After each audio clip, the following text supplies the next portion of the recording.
Bon, nous sommes avec le ministre de la Jeunesse, de l'Emploi et de la Construction citoyenne, Mambé Niang, qui est à Montréal. Monsieur le ministre, bonsoir. Oui, bonsoir. Bon, pouvez-vous nous dire votre présence à Montréal? Oui, je suis.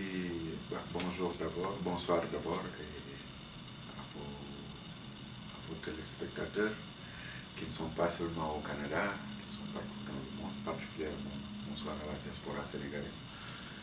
Bon, on est venu à Montréal en mission. Et je ne suis pas seul, je suis venu avec le ministre de la Formation professionnelle, Mamadou Talla, sur instruction du président de la République et du Premier ministre, conformément à des engagements que le gouvernement du Sénégal a eu avec le gouvernement du Québec pour un partenariat dans l'employabilité des jeunes et la formation des jeunes. Donc nous sommes venus finaliser des accords et peut-être essayer de voir comment est-ce qu'on peut développer ces perspectives et surtout réduire les délais pour que cette coopération-là puisse être bénéfique dans les prochains mois au Sénégal. Donc c'est ce qui fait l'objet de notre présence ici.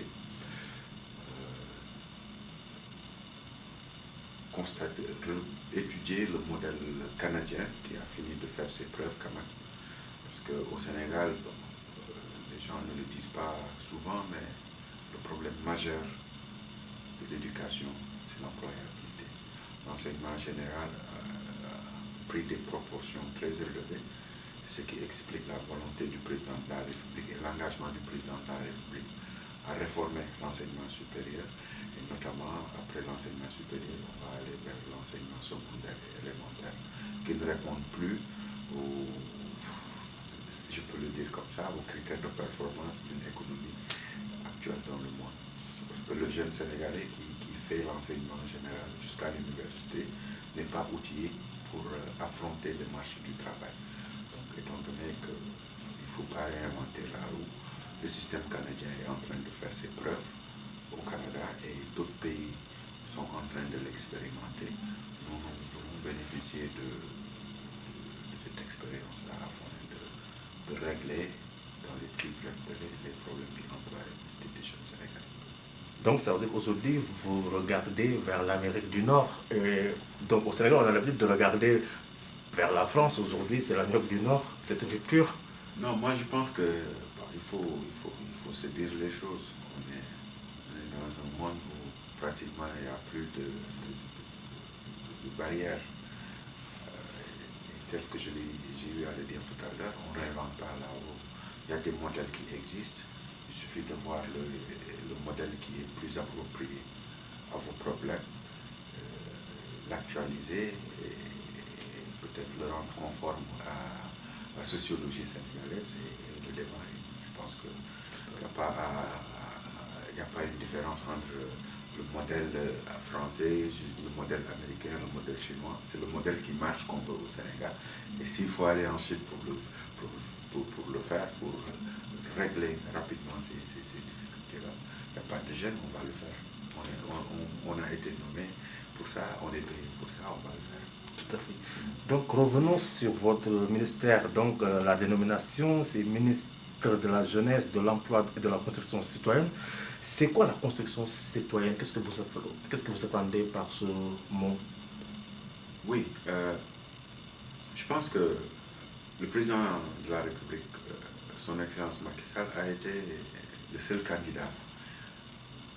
Bon, en tout cas, le candidat qui a fait l'unanimité autour de ces thèmes de campagne en parlant pas seulement de politique économique, mais aussi de retour aux valeurs. Et vous savez, quand on parle de valeurs, dans un État, on parle des valeurs républicaines, des principes républicains. Bon, c'est parce que la discussion se fait en français que je vous dis valeurs républicaines. Les valeurs républicaines, c'est pas quelque chose de nouveau chez nous, parce que ce qu'on appelle valeurs républicaines, c'est la même chose que nos valeurs socio-culturelles, nos valeurs, notre croyance, notre parfois nos réalités. En fait, ce sont ces valeurs-là qu'il faut restaurer au Sénégal. D'autant plus que nos valeurs culturelles sont des copies conformes. On n'a pas attendu la colonisation pour comprendre que l'honnêteté, le sens de l'abnégation, le travail bien fait, l'humilité, le respect de son prochain, le respect de notre communauté, ça sont des valeurs culturelles sénégalaises, notamment la détermination au travail. Ça sont des valeurs qui existaient dans la société sénégalaise, mais qu'on appelle valeurs républicaines. Donc, construction citoyenne constitue à ramener la jeunesse sénégalaise à s'ancrer ou à s'adosser sur nos valeurs.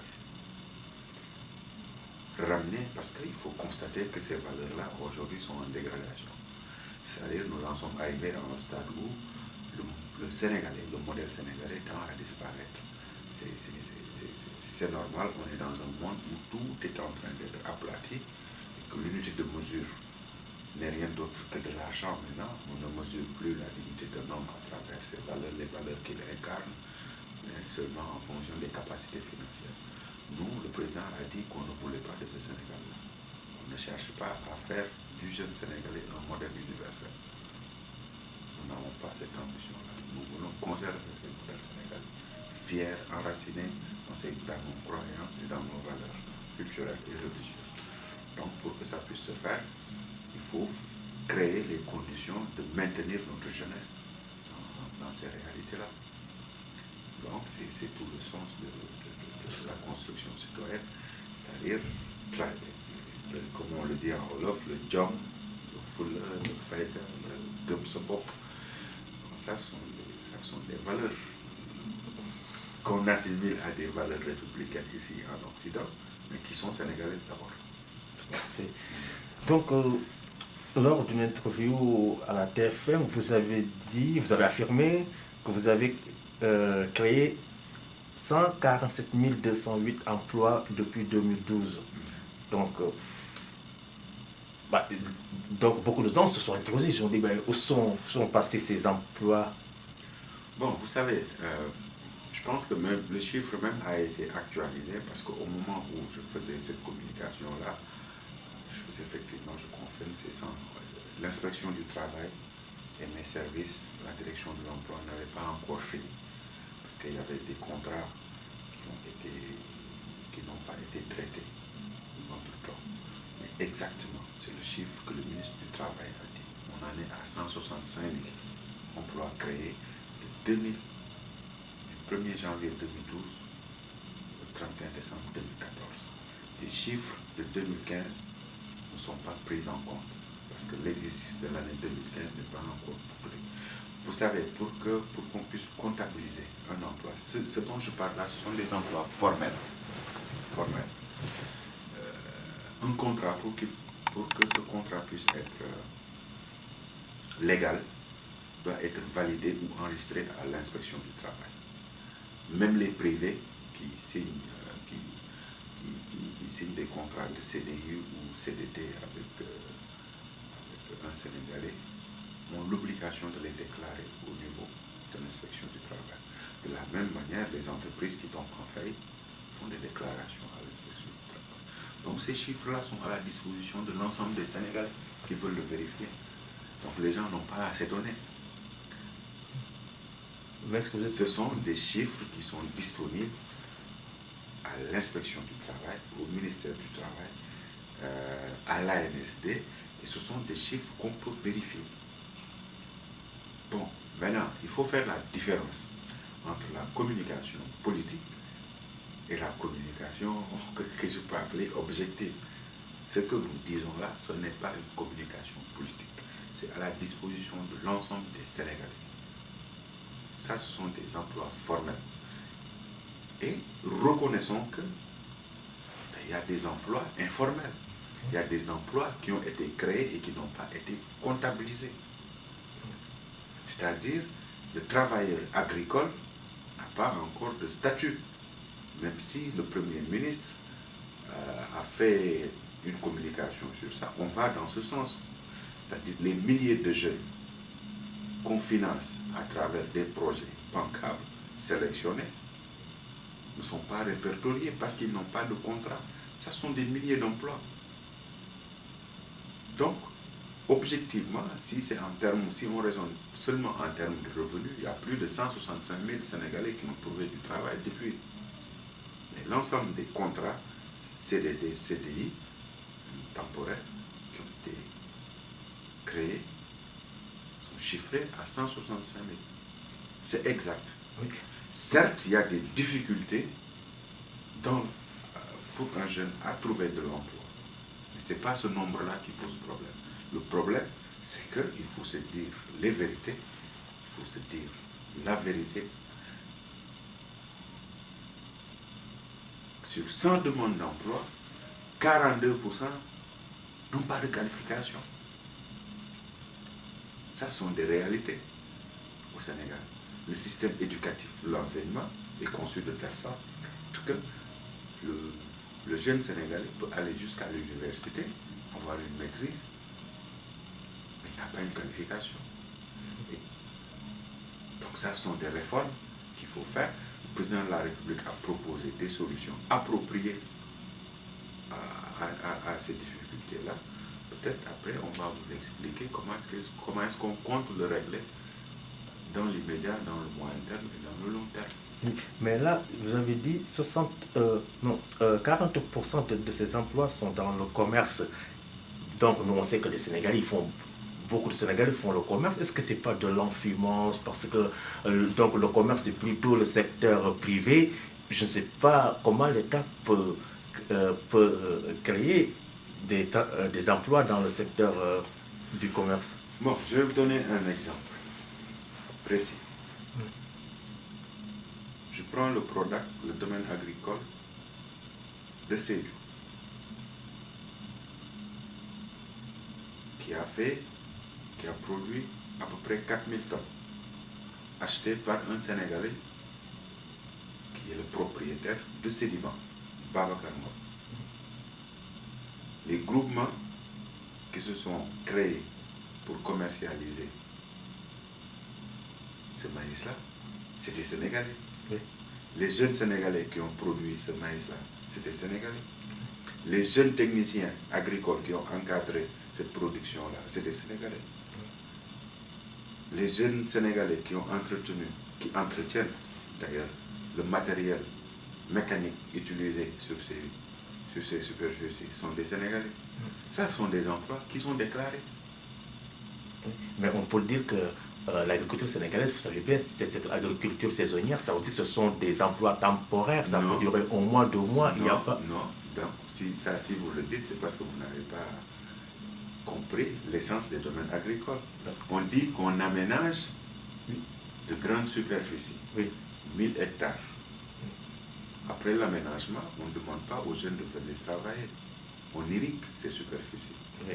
C'est-à-dire, le président de la République dit que si on décide de pousser les jeunes vers l'agriculture, il ne faut pas les faire travailler 3 mois sur 12. Ça, c'est pas le développement, ça, c'est pas la production. Une personne qui produit 3 mois sur 12 n'est pas rentable. Donc, ce sont des superficies aménagées, irriguées, où le jeune travaille 12 mois sur 12. C'est-à-dire, sur ces superficies-là, on peut travailler sur 4 saisons. C'est ça la productivité. Donc, ce n'est pas saisonnier, c'est durant toute l'année.